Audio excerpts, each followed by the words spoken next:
ఎరా సిట్టలుడు మందు కావాలా? ఏమవుద్దు మావయ్య. సిగ్గుపడకరా, నేను అడిగింది ఆ మందు కాదు, దగ్గు తగ్గడానికి మందు కావాలా అని. మమ్మల్ని ఇబ్బంది పెట్టాలనే ఇలా చేశారు కదా మావయ్య.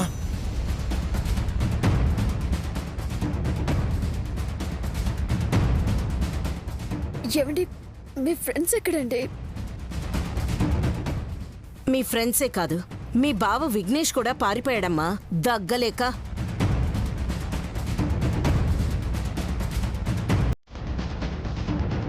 దగ్గు తగ్గడానికి మందు ఎక్కడ దొరుకుతుందండి?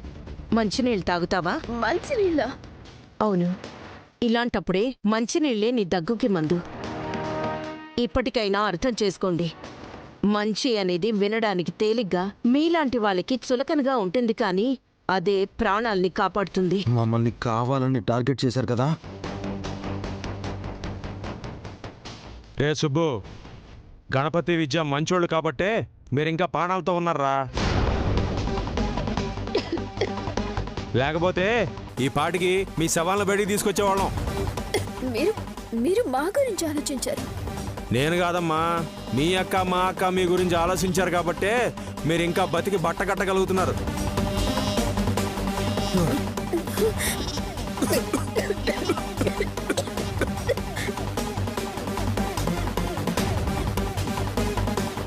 ఈ సమయంలో విద్య మీకు మంచినీళ్ళు అందివ్వకపోతే ఈ పాటికే స్పృహ కోల్పోయేవాళ్ళు.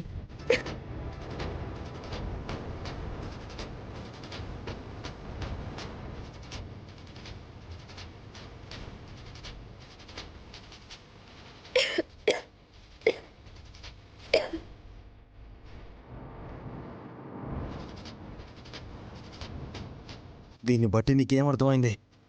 వాళ్ళ దయతో మనం బతుకుతున్నామని బిల్డప్ ఇస్తారండి. జాలిపడి బతుకుతున్నామని చూస్తారు. అయితే మనం మారకూడదంటావు, అంతేనా? మా అక్క వాళ్ళని ఎలాగైనా దెబ్బతీయాలండి.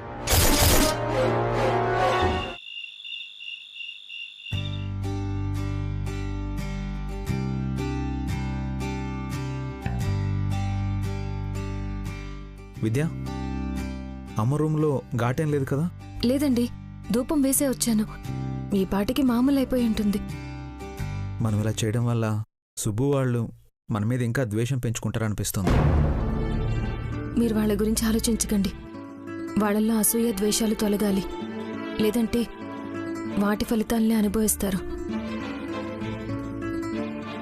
మనమేదో చేస్తున్నాం అనుకుంటే పొరపాటు. వాళ్ళ చర్యను బట్టే ప్రతిచర్య ఉంటుంది. ప్రేమ కావాలో ప్రతీకారం కావాలో వాళ్ళ ఇష్టానికి వదిలేద్దాం. అవును విద్య, ఆ విఘ్నేష్ మాటలకు లొంగిపోయి దెబ్బతింటున్నారు. వాళ్ళ సంగతి వదిలేయండి. ఇన్ని రోజులు బీఈడీ పరీక్షల కోసం రాత్రి పగలు కష్టపడి చదివారు, అలసిపోయి ఉంటారు.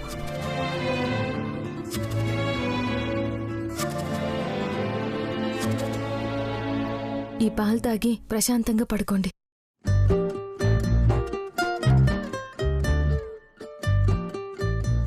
విద్య, పాలు తాగి పడుకోవాలా లేకపోతే పాలు పంచుకొని పడుకోవాలా? పంచుకోవాలా?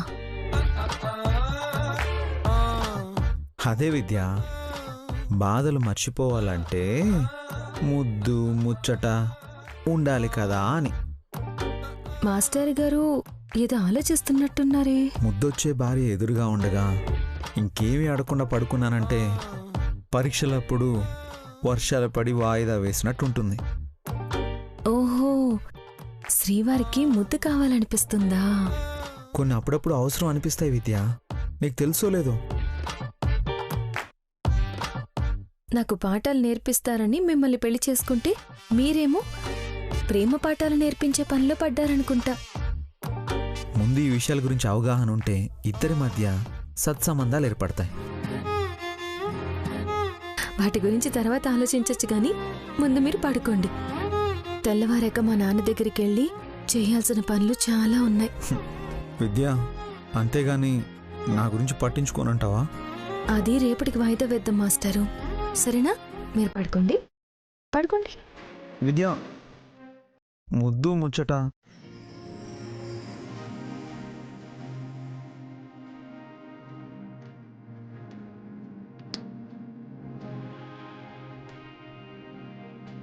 ఈ రోజుకి పడుకోండి. ముచ్చట్లు ఏమైనా ఉంటే రేపు పెట్టుకుందాం. విద్య వస్తున్నాను అత్తయ్య. విద్య విద్య విద్య అమ్మ పిల్లలేదు కదా విద్య. ఛ!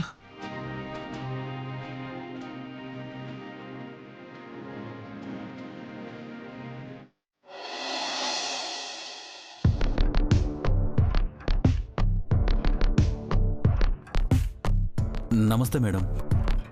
రావడం కాస్త ఆలస్యమైంది. మీలా నాకు కార్లు లేవు కదా. మాకు సహాయం చేసిన వాళ్ళని పైకి తీసుకురావడం మాకు అలవాటు. నీ కోరిక అదే అయితే ఒక నెల ఆగు పంతులు. అలాగే మేడం, మీరు మాటిచ్చాక తప్పరని నాకు తెలుసు కదా. విషయం ఏంటయ్యా, చాలా అర్జెంటుగా రమ్మన్నావు? ఫోన్లో చెప్తే సరిపోయేది కదా. మీ ఎక్స్ప్రెషన్స్ చూడాలని సార్. చా మ్యాటర్ ఏంటో చెప్పు చూద్దాం. మీ పెదనాన్న కొడుకు గణపతి పరిస్థితి ఏంటనుకుంటున్నారు? వాడి లైఫ్ దాదాపు క్లోజ్ అయిపోయినట్టే. డిబార్ అయిన వాడు 5-6 ఏళ్ళు పరీక్ష రాయలేడు కదా. అనుకున్నాను మీకెంతవరకే తెలుసుంటుంది అని అనుకున్నాను. నీకింకా ఏ విషయాలు తెలిసాయో చెప్పు పంతులు. వాడి గుణగణాలను మెచ్చుకుని వాడు డిబార్ కాలేదని, వాడు రాసిన పరీక్ష పేపర్ చెల్లుతుంది అని డిఓ గారు వ్యాలిడేట్ చేయించి బీఈడి పాస్ చేయించేశారు మేడం.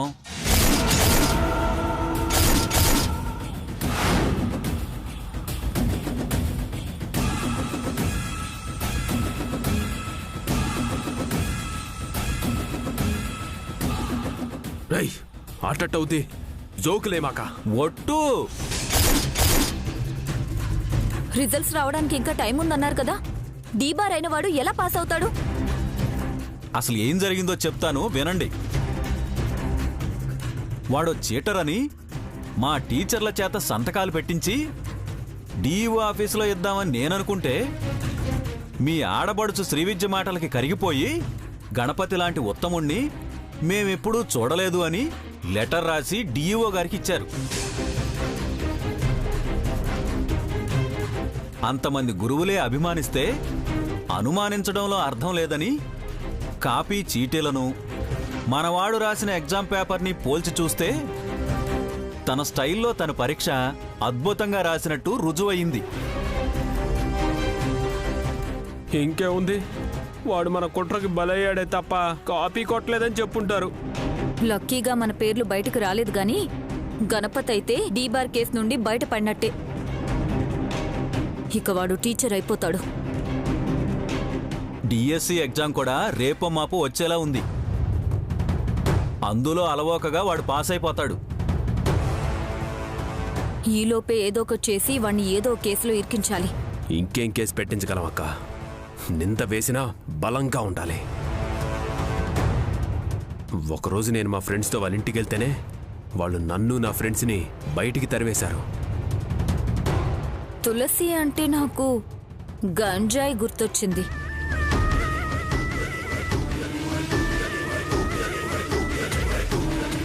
గణపతి ఇంట్లో గంజాయి దొరికితే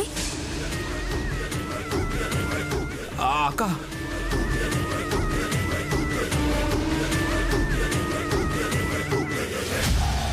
మీ అక్క చాలా దూరంగా ఆలోచిస్తుంది సార్.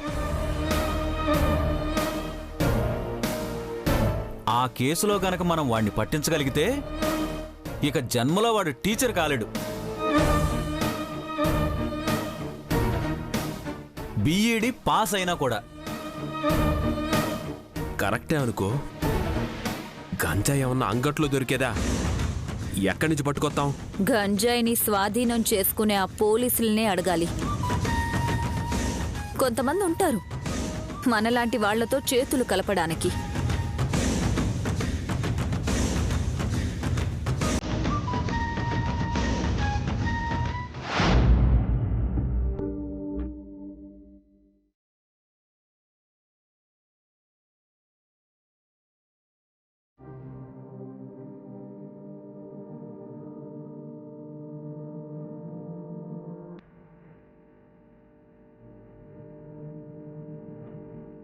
ఏమైంది నా అబ్బాజాన్? ఏమైంది?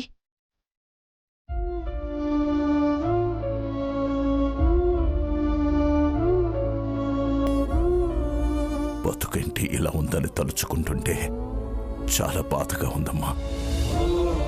నా భార్య చనిపోయాక నా జీవితం మొత్తం నా పిల్లలే అనుకున్నాను. వాళ్ళ భవిష్యత్తు బాగుండాలని చాలా కలలు కన్నాను. కానీ ఈరోజు నా పిల్లల భవిష్యత్తే చాలా గందరగోళంగా ఉంది. నా కూతుర్లిద్దరి జీవితాలు తలోదారిలో ఉన్నాయి. నా ఇంటికి కోడలుగా వచ్చిన అమ్మాయి నా కూతురు అవుతుందని నేను అనుకున్నాను. కానీ నేను తనకు భారం అవుతున్నానని, కోడలు కూతురు కాలేదని తెలుసుకోలేకపోయాను.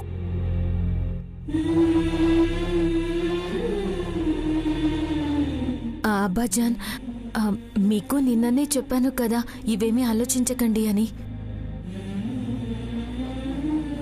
నానా, మీరు జ్యూస్ తాగే టైం అయింది. టాబ్లెట్లు కూడా వేసుకోవాలి. నేను వెళ్ళి తీసుకొస్తాను. వద్దు, నేను తెచ్చాను.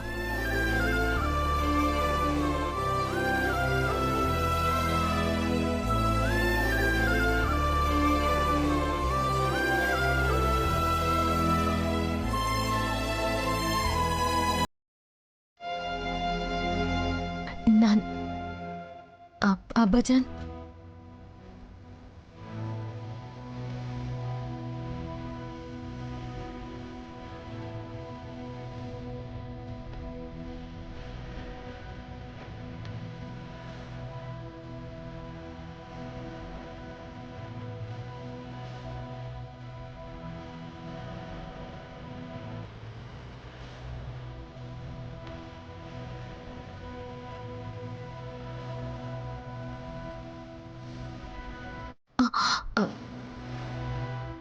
అబ్బాజాన్ తాగండి.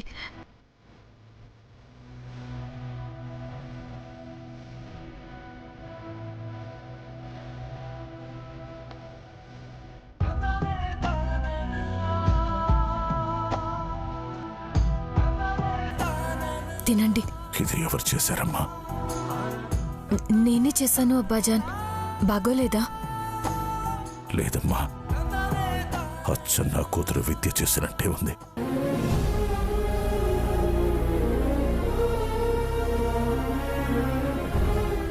నా కోసమే తను ఇది చేసేది. కానీ నేను చెప్పినట్టుగా తన బతుకు మాత్రం సరి చేసుకోలేకపోయింది. ఒక తండ్రిగా నేను తన పట్ల చూపిన ప్రేమని, అన్న మాటలని, తన అత్తారింటిని తక్కువ చేసి మాట్లాడుతున్నానని, తను నాకు ఏమీ కాని దానిలా నాకు దూరంగా బతుకుతోంది. అదే నేను భరించలేకపోతున్నానమ్మా. నేను దూరం చేసుకోలేదు నాన్న. నాకు మిమ్మల్ని దూరం చేశారు. అది నేను మీకు చెప్పలేను.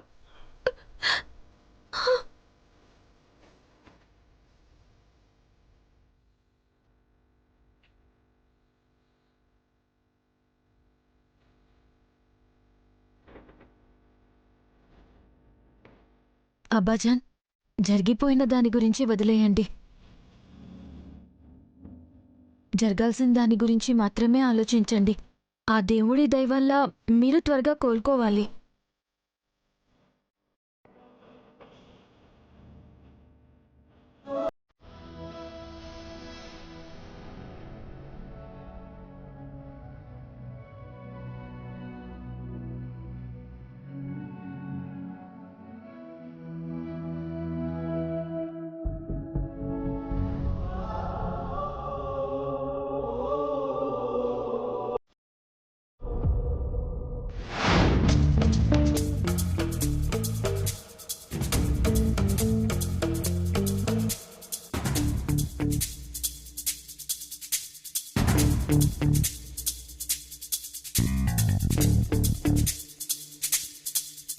ఏం ఆలోచిస్తున్నావు లక్కీ?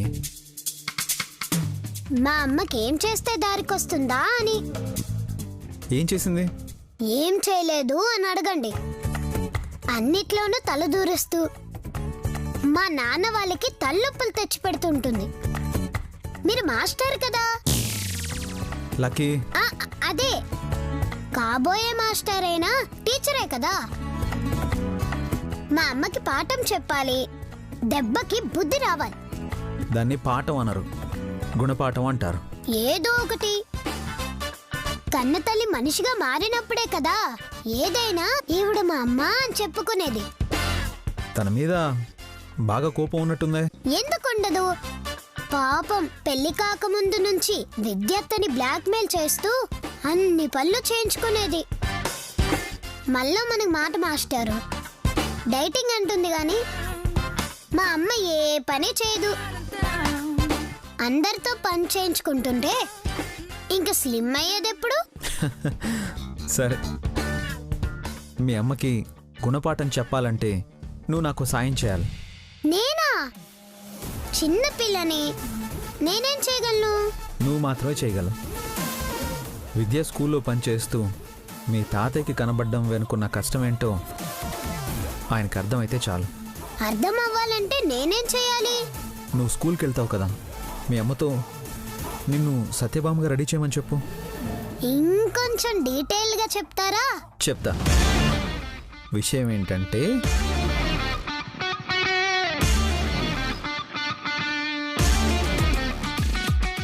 ఓకేనా? మావయ్య, సో ప్లాన్ అద్దరిపోయింది. ఆలస్యం చేయకూడదు. మా అమ్మ పని పాట లేకపోయినా అలా బయటికెళ్ళి తిరిగి రావడం తనకు బాగా అలవాటు. కాసేపట్లో వచ్చేస్తుంది. రాగానే ప్లాన్ అమలు చేద్దాం. అమ్మ విద్య, ఇంట్లోకి వచ్చేటప్పుడు డ్రెస్ చూసుకొని జాగ్రత్తగా రా. అలాగే అన్నయ్య. ఇక మేము బయలుదేరుతాం. సాయంత్రం వస్తామన్నయ్య. అలాగేనమ్మా. నా మీద నాన్నకున్న కోపాన్ని పోగొడితే ఆయన త్వరగా కోలుకుంటారు. అదే ఎలానో తెలియట్లేదు కదమ్మా. అత్తయ్య, నువ్వేం వరి అవ్వకు. మాస్టారు నేను ఒక ప్లాన్ వేసుకున్నాం. అది గనక కంప్లీట్ అయితే తాతయ్య నీతో సంతోషంగా మాట్లాడతారు. అలాగా? నా బంగారు తల్లి, మా నాన్నని నన్ను ఒకటి చేయడానికి నువ్వు సాయం చేస్తున్నావు. నీకెలా థ్యాంక్స్ చెప్పాలి?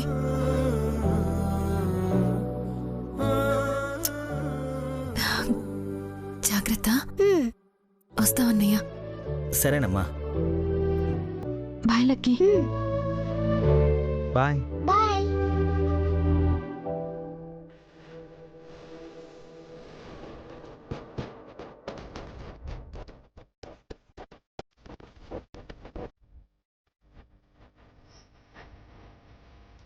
నమస్తే సార్. నమస్తే. తెచ్చారా సార్? ఇలాంటి విషయాల్లో ముందు నా చెయ్యి కిందుండేలా చూసుకుంటారా అబ్బాయి? అర్థమైంది సార్. డబ్బులు తీసుకోకుండా మీరు ఏ పని చేయరని. తీసుకోండి సార్. ఎక్కువ ఉన్నట్టున్నాయి. అంటే 50,000 ఇద్దాం అనుకున్నాను సార్. ఎందుకో 2 అంతలు ఇస్తే గానీ కేసు కొంచెం టైట్ చేస్తారేమో అని అనిపించింది సార్. నువ్వు వాళ్ళ ఇంట్లో గంజాయి ప్యాకెట్ పెట్టు, ఆ తర్వాత మాకు ఫోన్ కొట్టు, వచ్చి వాలిపోతాం. వాడు నెత్తి నోరు బాదుకున్నా వాడిని ఇడిచిపెట్టేదే లేదు. అలాగే సార్. ఇప్పుడే నేను అక్కడికి వెళ్తాను. చుట్టుపక్కల అందరూ వాళ్ళని చూస్తుండగా మీరాన్ని జీప్ ఎక్కిచ్చేసేయండి. అప్పుడు గాని వార్త వేగంగా పాకిపోదు. పబ్లిసిటీ విషయంలో నేను చాలా ముందుంటాను రా అబ్బాయి. ఆ విషయం నాకు వదిలేయి, దీన్నేమో అక్కడ వదిలేయి. సరేనా? సరే సార్.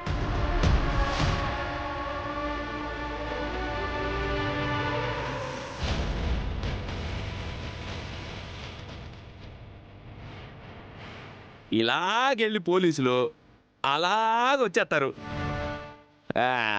ఊరే గణపతే, నీ జీవితం దీనితో నాశనం.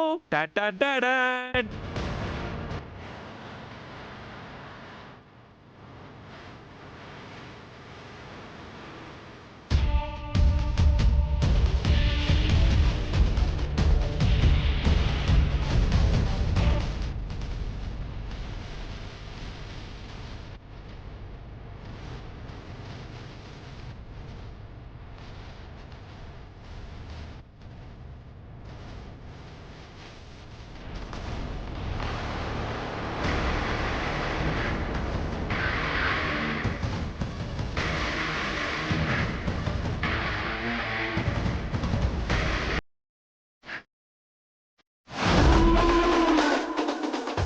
అరే గణపతి, ఈ గంజాయి ప్యాకెట్లతో నువ్వు అగ్ని పరీక్ష ఎదుర్కోబోతున్నావురా.